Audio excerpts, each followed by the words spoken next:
Hello, hello, and welcome to July's Her True Talks episode. Today, I am covering three questions that were submitted by all of you to give a little bit of perspective, share my thoughts, and hopefully help you shift maybe perspective, have some thoughts, create some questions and conversation in your own mind, and help you look at things from a different perspective. There are so many things out there when it comes to health and wellness, nutrition and fitness that it can all be very overwhelming. My hope is that through these episodes, by answering your questions and having a little bit of open conversation, that we can bring more awareness around what is true, what could potentially work for you, and help you sort through the noise of all the things that are out there. So today's first question is, what are your thoughts on supplements? What do you look for? And is it necessary for them to be third party tested? So let's break that down a little bit. This is actually a conversation I was having with my girlfriend and her husband over the weekend while we were away. And I thought that this was a beautiful topic to cover because I do use a handful of supplements. I am particular about the supplements that I use, but I also think that it's super important in a world that there are all these supplements guaranteeing these results or progress or to do something, that it's super important for us to remember that the foundation of our routine is always going to be first and foremost our sleep, hydration, real nutrition, whole foods, and our overall movement and workouts. Okay. Those are always going to be the foundation of our health and our progress towards our wellness goals. I do think that supplements can be super helpful and they can fill the gaps in some areas, but I don't believe that we need to consume a plethora of supplements for the average person. We are all a little bit different. We all have different backgrounds. We all have different medical needs. So this is going to be an individualized conversation, but for most people, I don't think we need to leverage a lot of the supplements that are out there and on the market. I personally use a handful of supplements. I use a protein powder once a day just to help fill the gap. It's a super easy, convenient snack for me to go to, and it's super macro friendly. I do use a collagen product. I'm an aging woman, right? Like I want to age gracefully, but not just appearances. The collagen that I use has types 1, 2, and 3 in it. That is very rare. Most collagen supplements are going to have type 1, which is hair, skin, and nails. That's kind of your beauty supplement. The one that I use targets hair, skin, and nails, but also helps to target and replenish the ligaments and tendons and also helps to replenish and support the gut lining. So it's good for gut health. That is the particular collagen that I use. So it's yes for beautification, but it is not just for beauty. It is for some internal purposes as well. I use an electrolyte supplement daily to make sure that I'm well hydrated and that my cells are hydrated in an adequate capacity.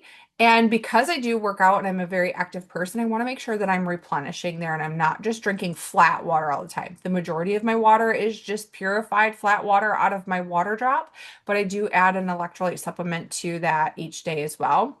And then I take a morning vitamin. Okay, I'm not using a lot of different supplements.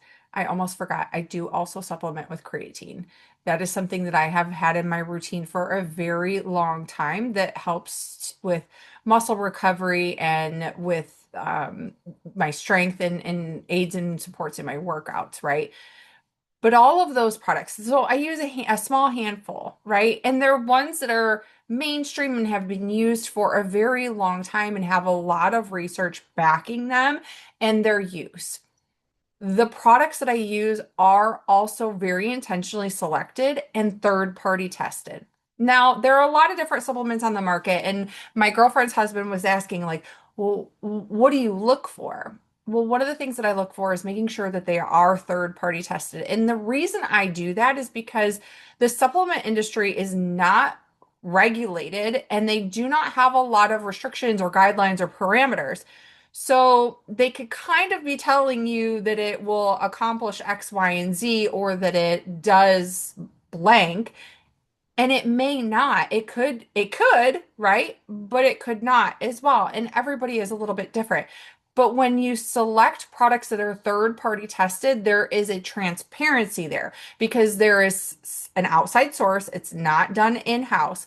There's an outside source testing the products, the ingredients that they're putting in, not only to test that the ingredients are what they say they are, but also they're testing them for heavy metals and to make sure that there aren't any contaminants in the ingredients that are in the product that you're using. So, can you get away with, and can some products be cheaper if you're wanting to look for a certain supplement and you're just getting started and you want to kind of fill the gap, maybe with a protein powder or with a collagen or a creatine or a hydration like electrolyte supplement? Yes.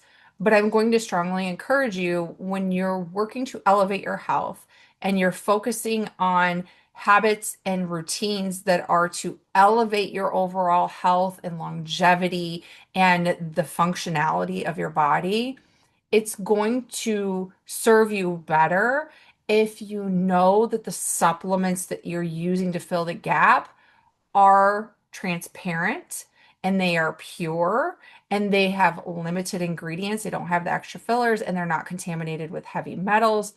This way, you're not using something to elevate your health, but then also creating an added stress because there are some of those additives in the supplement. Okay.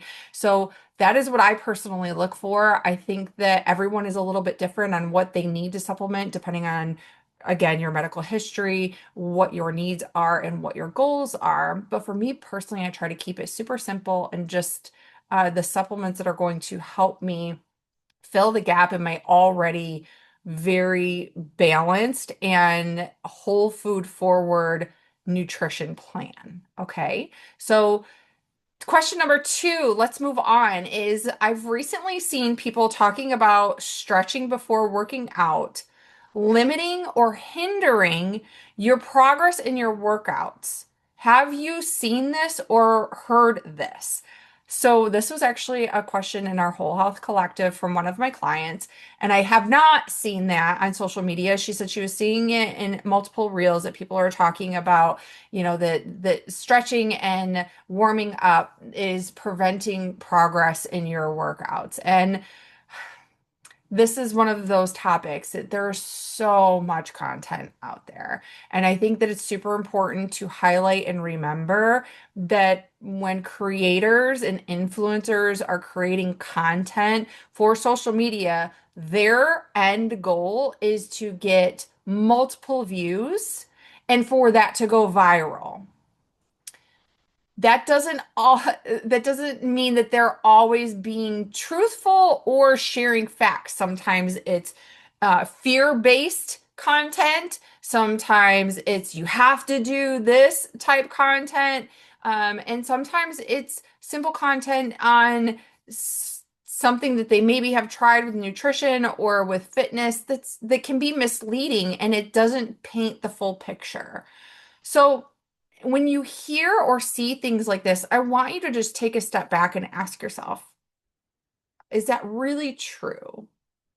Because in in a normal world, in a normal mind, why would we ever think that warming up our body and priming our body before lifting or running or doing some sort of athletic performance would hinder or hurt our progress in our workout?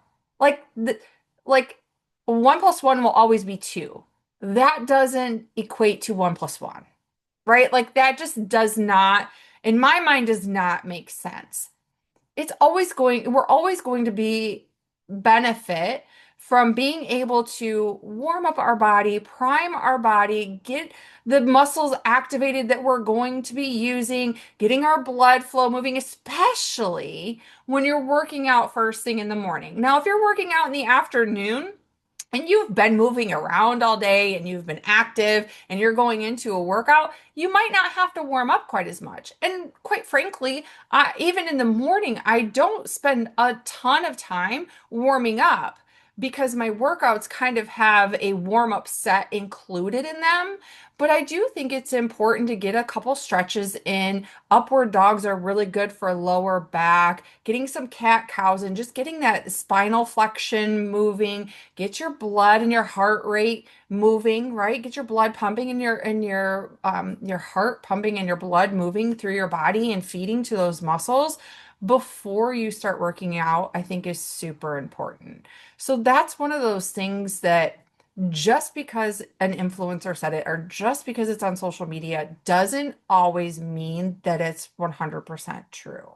Okay. Now, that doesn't mean I want you to go warm up and do like a full workout, warming up and fatigue yourself to the point that you can't really push in your workout. I could see where maybe that could be a point of conversation.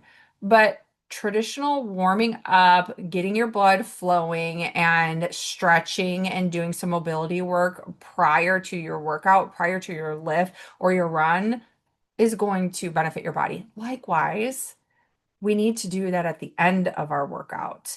I know that when we're in a rush and life is busy and we have something else we need to do, that can be something that we skip. But honoring the work that your body just did in the workout, we need to take some time to kind of stretch everything back out, cool our body down, and allow our blood flow to kind of return to normal. Okay. So I hope that that was helpful. And then number three, what are your thoughts around protein? How much should we really be consuming? Okay, so this is actually the topic that I covered in our Whole Health Collective training today. So I'm going to give you a little bit of what my conversation was there. And I think that protein is incredibly important. It's science backed that protein is a macronutrient for a reason. And it is super important for us to preserve our muscle, to grow our muscle, to recover after workouts. And it's the most satiating macronutrient that we have available to us. So it's going to help us to feel fuller longer. However, we've kind of stepped into this space where the pendulum has swung to where some people are preaching only focusing on protein.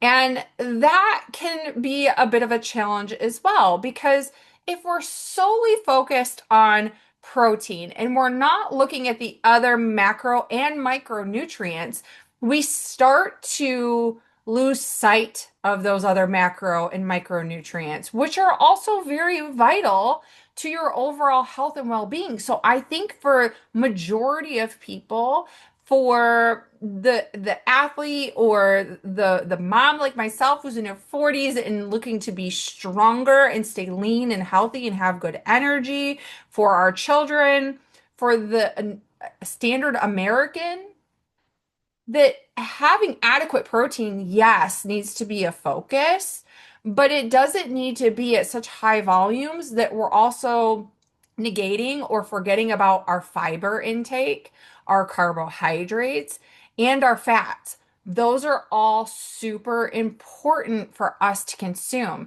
And I would argue that most people are significantly under consuming fiber. And that needs to be one of the nutrients that we talk about more. I would argue that fiber, sorry, that fiber is equally as important to protein. Likewise, when we're solely focused on protein and nothing else, and really hammering more and more protein, we consume less carbohydrate and fat, like I said, and we need carbohydrates, one, for our energy and to repair and restore our muscles when we're working out. We also need fat to establish and support our hormones and the ebb and flow of our natural hormones. But in addition to what our body needs for overall support, if you're only ever consuming protein, and I'm talking like if you're doing like 1.2 to 1.5 grams of protein per pound, so you're really over the needed limit, then you're kind of missing out on some of the other foods that probably bring you joy because they have more carbohydrate or more fats in them.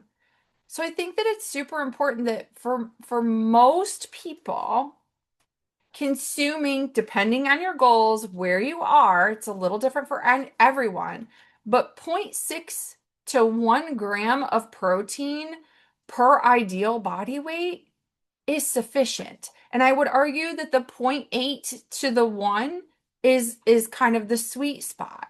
But when you start getting at the 1 or above and higher, I just don't think that it's necessary. And I think that we start losing focus on our other macronutrients that are vital and bring us joy through the foods that we consume eating them. But also, we lose sight of fiber. And that was the conversation I had with the girls in the training today is when we lose sight of things like fiber, we start to compromise our gut health. And when we start to compromise our gut health, we start to compromise many facets of our health. Okay. So consuming 20 to 25 grams of fiber per day is super important for your overall well being. And unfortunately, when I start working with women, I'm seeing that they're averaging 7 to 10, maybe 12 grams of protein per day, which is significantly lower than where it should be for their bodies to be thriving. And I will leave you with this: protein, fiber, hydration, and sleep. If you can focus on those four things, you're not only going to feel better, but you're also going to see progress toward your goals. I hope that you found today's Her True Talks episode helpful. I love answering your questions. So if you have a question that I didn't address today and you thought of something, drop it in the comments below, shoot me a DM, or you can email me at Corey@CoreyMayo.com. Give me your questions and I will be sure to answer them in August's episode. Thank you so much and have a great day.